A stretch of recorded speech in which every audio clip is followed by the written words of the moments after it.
আসসালামু আলাইকুম। আশা করি সবাই ভালো আছেন। আমি আজকে একটা ভর্তার রেসিপি নিয়ে হাজির হয়েছি। খুব ঝটপটভাবে ভর্তাটা করব। আর ভিডিওটা অনেক ছোট, তাই পুরো ভিডিও দেখার অনুরোধ রইল।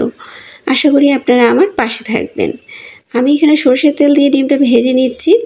ডিমটা একটু কড়া করে ভাজার চেষ্টা করেছি। কড়া করে ভাজলে এই ভর্তাটা খেতে কিন্তু ভালো লাগে। নতুন যারা আমার চ্যানেলে আমার ভিডিও দেখছেন, যদি আমার ভিডিওটা ভালো লেগে থাকে তাহলে সাবস্ক্রাইব করার অনুরোধ রইল। অলরেডি যারা সাবস্ক্রাইব করে রেখেছেন তাদেরকে অসংখ্য ধন্যবাদ। অনেক আপু ভাইয়ারা আমার প্রতিনিয়ত ভিডিও দেখে, কমেন্ট করে, লাইক করে।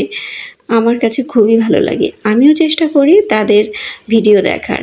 এখন যে টিকিয়াগুলো দেখাচ্ছি, এই টিকিয়ার রেসিপি আগে দেখিয়েছিলাম এবং তখন আমি বলেছিলাম যে আমি কিছুটা ফ্রোজেন করে রেখেছি। সেই ফ্রোজেন করাটাই আজকে ভেজে নিলাম। ভর্তা আর টিকিয়া দিয়ে আজকের আমার খাওয়া হয়ে যাবে। এখন চলে যাচ্ছি মূল প্রসেসিংয়ে। আমি আজকে কাঁচা পেঁয়াজ নিয়েছি। কাঁচা পেঁয়াজ দিয়ে এই ভর্তাটা খেতে ভালো লাগবে। একটা কাটতির সাহায্যে এভাবে কেটে নিচ্ছি। আপনারা আপনাদের পছন্দ অনুযায়ী কাটতে পারেন। আমি ঠিক এভাবেই কেটেছি। এখন এখানে শুকনো মরিচ আমি ভেজে রেখেছিলাম, সেই শুকনো মরিচ দিয়ে দিচ্ছি। শুকনো মরিচ দিয়ে ভালো করে হাতের সাহায্যে মিক্সড করে নিব। ভর্তা কিন্তু হাতের সাহায্যেই বেশি ভালো হয়। যত মাখানো যায় তত কিন্তু স্বাদটা অসাধারণ হয়। নতুন যারা দেখছেন তাদের কাছে যদি আমার এই ভিডিওটা ভালো লেগে থাকে, আপনাদেরকে অনুরোধ করব সাবস্ক্রাইব করে যাবেন না, আর লাইক কমেন্ট করবেন। ফেসবুক থেকে যারা দেখছেন তারা ফলো দিবেন, লাইক কমেন্ট শেয়ার করবেন। এখন আমি হাতের সাহায্যে এভাবে মিক্সড করে নিচ্ছি।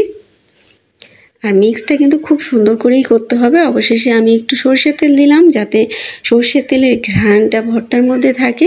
আর ঘ্রাণেই কিন্তু খেতে অনেক বেশি ভালো লাগে। আমার ভর্তাটা তৈরি করা হয়ে গেছে।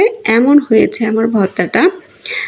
এখনও কিন্তু আমার ভিডিও শেষ হয়নি, তাই চলে যাবেন না, পুরো ভিডিওটা দেখবেন। আমি একটু আপনাদেরকে খাবার পরিবেশন করে দেখিয়ে দিচ্ছি যে কেমন হয়েছে খেতে। দেখতে পাচ্ছেন আমি ভর্তা আর টিকিয়া দিয়েই কিন্তু খাচ্ছি। আসলেই একবার না খেলে আপনারা বুঝতে পারবেন না। তাই ঝটপট বানিয়ে ফেলুন, যেহেতু সময় বেশি লাগবে না। গরম ভাতের সাথে একদম জমবে বেশ। মানে গরম ভাত ধোয়া উঠতেছে, আর তার সাথে যদি এই ভর্তাটা আপনি খান তাহলে কিন্তু একেবারে অসাধারণ লাগবে। কেমন লেগেছে আপনাদের কাছে কমেন্ট করে জানাতে ভুলবেন না।